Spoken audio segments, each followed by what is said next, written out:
Hello बच्चा लोग, मैं हूँ Taruni Verma from B and coaching classes. और आज के लेक्चर में हम देखेंगे capacity to contract.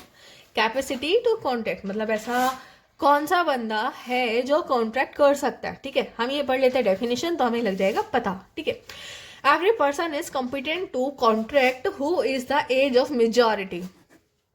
Who is the age of majority. ठीक है, वो बंदा जो मेजर है, जिसने अपनी मेजोरिटी की एज अचीव कर ली हो according to the law to which he subjected. मतलब कौन सा लॉ है वो जिसके अकॉर्डिंग हम ये माना जाएगा कि कोई भी एक पर्टिकुलर बंदा मेजर है। The Indian majority act 1875। The Indian majority act 1875। Who is sound mind, भाई जिसका दिमाग की हालत ठीक ठाक हो, कोई पागल वागल ना हो, तो वो वाला person and not disqualified from the contracting. ठीक है, और कोई भी ऐसा बंदा जो लॉ ने मना करा हो कि भाई तुम कॉन्ट्रैक्ट नहीं कर सकते by any law to which he is subjected. कोई भी ऐसा लॉ जो इसमें अप्लाई होता है। ठीक है, कैपेसिटी टू कॉन्ट्रैक्ट का मतलब होता है कि सिर्फ वो ही बंदा कॉन्ट्रैक्ट कर सकता है हमारे लॉ के अकॉर्डिंग, भाई जो मेजर हो। इस वाले लॉ के according, the Indian majority act 1875 के अकॉर्डिंग जो मेजर हो।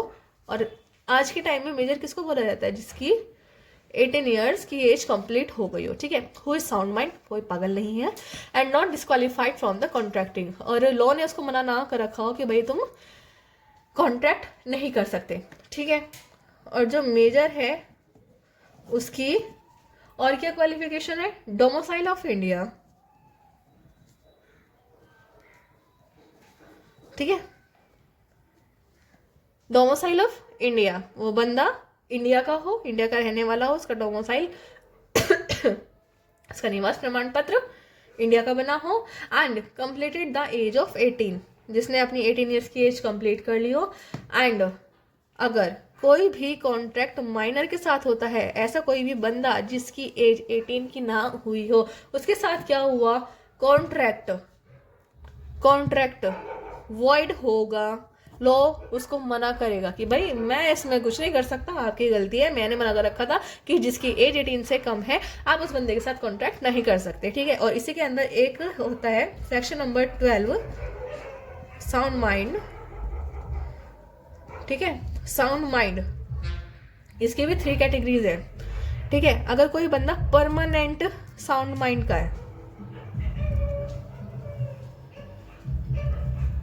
ठीक है, कोई बंदा ठीक ठाक है भाई, जिसकी दिमागी हालत ठीक है, हर टाइम ठीक रहती है, तो उसके साथ क्या हुआ? कॉन्ट्रैक्ट क्या होगा? वैलिड कॉन्ट्रैक्ट होगा। पर अगर कोई बंदा परमानेंट अनसाउंड माइंड का है, जो सबको पता ही है कि वो पागल है, तो उसके साथ क्या हुआ? कॉन्ट्रैक्ट क्या होगा? वॉइड होगा, मतलब वो कॉन्ट्रैक्ट माना नहीं जाएगा। And third number, temporary. ठीक है, टेम्पररी, जब उस बंदे ने ड्रिंकिंग कर रखी हो, ठीक है, या फिर उसने चरस गांजा वगैरह कुछ भी ले रखा हो, या फिर वो नशे की हालत में है, तो इस कंडीशन में क्या होगा? वो कॉन्ट्रैक्ट साउंड कंडीशन में है भाई, जब उसने नशा नहीं कर रखा है उस टाइम क्या हुआ? कॉन्ट्रैक्ट तो वैलिड होगा। उस टाइम क्या हुआ? कॉन्ट्रैक्ट वैलिड होगा।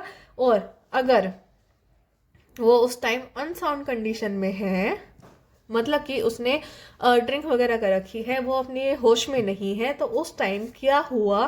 कॉन्ट्रैक्ट वॉइड माना जाएगा। ठीक है, कैपेसिटी टू कॉन्ट्रैक्ट हमने समझ लिया था। मेजर भाई इंडिया का रहने वाला होगा और उसकी 18 ईयर्स की एज कंप्लीट हो गई होगी, मतलब वो बंदा 18 साल का होगा। और सेक्शन नंबर 12 हमारा साउंड माइंड के बारे में ये बताता है कि जिसकी भाई परमानेंट साउंड माइंड है, जो भाई दिमागी हालत बिल्कुल ठीक ठाक है जिसकी, उसके साथ क्या हुआ? कॉन्ट्रैक्ट वैलिड होगा। जो परमानेंट अनसाउंड है, जिसको पता है कि बंदा है परमानेंट पागल, उसके साथ क्या हुआ? कॉन्ट्रैक्ट वॉइड होगा, मतलब वो कॉन्ट्रैक्ट लॉ नहीं मानेगा।